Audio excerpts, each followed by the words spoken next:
As I'm sure you've noticed, unfortunately I wasn't able to finish Breeze 4.0 Reimagined, so instead I'll just review this little bug warrior that I built.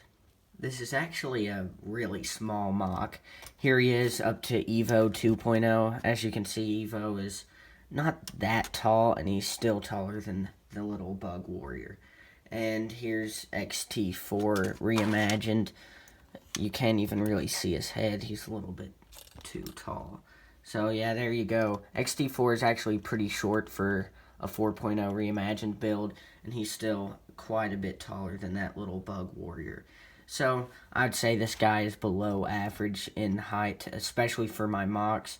But in terms of actual just Hero Factory sets, he's still a little below average, because Evo, I believe, is about exactly average, at least for 2.0. But now that we can move on from the size comparison, I'll get into the real detailed review. This build is comprised of probably 100 pieces, and the hardest part of it was definitely getting the proportions right. I know his legs and arms are a little bit too long for his body, especially his arms, but the body originally was probably about this much shorter, and the limbs were still the same length, and so he looked really weird when his body was like that. His head was also a very difficult thing to get exactly how I wanted it to. I used one of the jumper heads from 6.0 just to give him that extra bug-like look.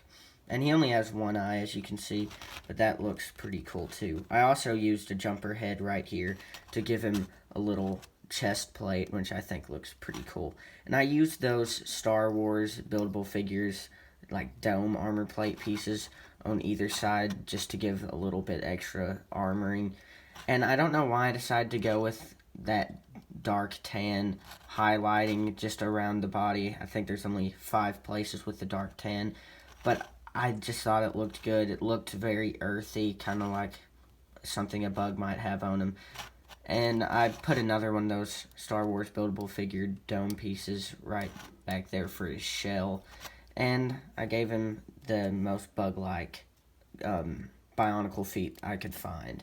His legs have a very simple design also, as you can see.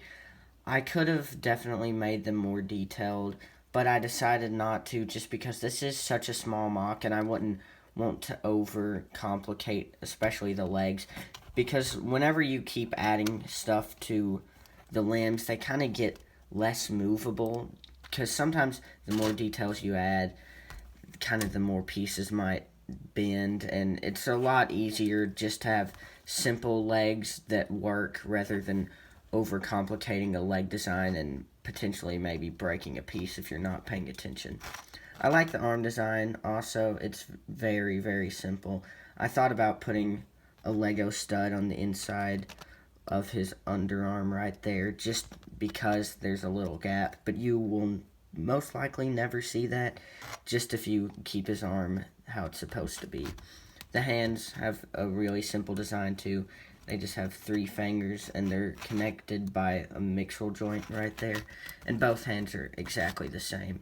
This hand just has a weapon in it. The weapons are very easy to connect. You just have to have this little piece right here to connect whatever weapon you want to, but you can connect any weapon that connects by an axle connection. So basically any weapon you can come up with, just as long as it's not too heavy for his arm.